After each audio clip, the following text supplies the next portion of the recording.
Confession time, I have a big problem with enough. Okay, so I promise this isn't going to turn into one big rant fest. I want this space on the internet to be a place of positivity and definitely not adding to the noise. I know how easy it is to be overwhelmed by information. Now, tell me if this sounds familiar.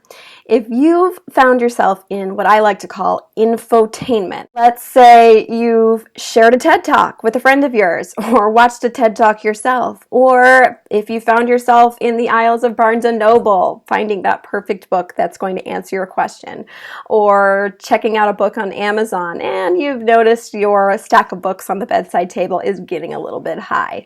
Huffington Post or Reddit or wherever you find your information. Yep, you're in infotainment. So let's start with the good news. You're a smart, highly intelligent woman, which we already knew. You're still using your keen perception and resourcefulness to serve you. And that's totally great, by the way. What I have found, though, is that when we get overwhelmed with all the information that we consume, we hit a kind of terminal velocity. We're moving so fast and pulling in so much information from so many different sources and getting advice in so many places that suddenly we hit a kind of maximum of information. And suddenly we don't know who to listen to and whether we're doing it right. And the result is we feel like we're not doing enough. How do you know if you're on that path toward hitting that terminal velocity? Well, there are some questions that you can ask yourself along the way just to kind of check in and see where you are and know if you're kind of heading towards infotainment overwhelm. And some of those questions can be, do I trust the source? Is this someone that you trust, that you're getting the information from? If you found a particular author or someone who writes articles on the internet or someone that you follow on social media that you have found to deliver valuable information that you know to be true, then that's totally fine to follow them and continue to follow them. And so that brings me to another question that you can ask yourself. How true is this? How authentic is this? And I know that's kind of a buzzword that you hear on the internet a lot, but there are people on the internet who are there to share information with you that's genuinely meant to serve you and to help you. So if you find those people, definitely stick with them and kind of tune out the others. Because remember, the internet is meant to kind of surprise and delight you. And so there are sources of information out there who purposefully put out information that's meant for shock value. My advice is to try to steer clear of those sources as much as you can. And another question you can ask yourself is, am I doing this for pleasure?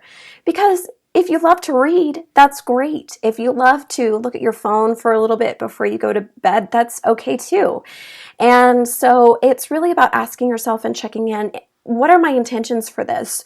Am I doing this for my pleasure? And if you are, that's great. When we're kind of seeking and searching and looking for something on the internet to solve a particular problem, that's when we get into trouble and we get into information overwhelm pretty fast, because you will always find something to answer that question. I mean, have you ever gone on to WebMD? Yeah. Don't do that. Anyway, it's just something to think about. These are 3 questions that you can ask yourself to check in and see if you're heading towards information overload.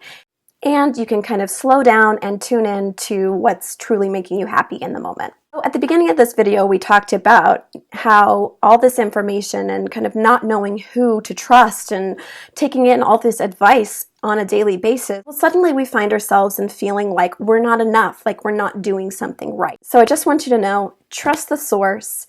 Ask yourself, is this meant for shock value and having that drama factor? And am I doing this for pleasure? If you can answer those 3 questions for yourself, then you're on the right track. These are small opportunities throughout our days and our weeks where we can check in with ourselves.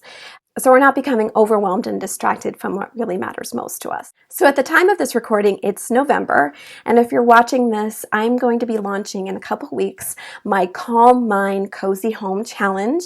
It's my annual challenge that I do around the holidays because as we're looking to the holidays, we have a lot going on and it's easy to become distracted from what's really important, which is spending time with our family and friends and connecting on those deeper levels. And so in my Calm Mind Cozy Home Challenge, it's a 5-day challenge where we take these small moments to check in with ourselves and our environment and with our relationships to live our very best lives. So I hope you check it out. I'll be dropping a link in the episodes to come, so stay tuned and I'll talk to you soon.